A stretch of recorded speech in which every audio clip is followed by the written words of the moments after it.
Saturday morning டேவை warm வாட்டரோட start பண்ணியாச்சு. தென் நேற்று நைட்டு ராஜ்மா ஊற போட்டிருந்தேன். இன்றைக்கி மார்னிங் பிரேக்ஃபாஸ்ட்டுக்கு வந்துட்டு குழந்தைங்க 2 பேருக்கும் சுண்டல் ராஜ்மா கொடுத்துர்லான்னு. ஸோ அதை வந்துட்டு வேக போட்டாச்சு. மார்னிங் பிரேக்ஃபாஸ்ட்டுக்கு இட்லி, ராஜ்மா சுண்டல், அதுக்கப்புறம் பாம்பே சட்னி. இது தான் வந்து இன்றைக்கி மார்னிங் பிரேக்ஃபாஸ்ட் முடிஞ்சிட்டு அப்படியே ஒரு ரவுண்ட்ஸ்க்கு கிளம்பியாச்சு.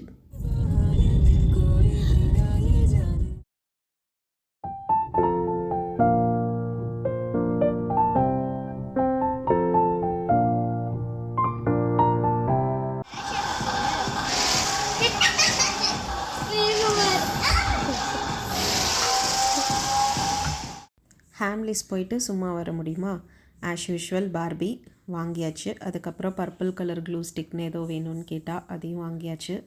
தென் சிக்னலில் இந்த ரோசஸ் விற்றுட்ருந்தாங்க, ரொம்ப அழகாக இருந்துச்சு. ஸோ வாங்கிட்டு வந்து வீட்டை டெக்கரேட் பண்ணியாச்சு. பாய்.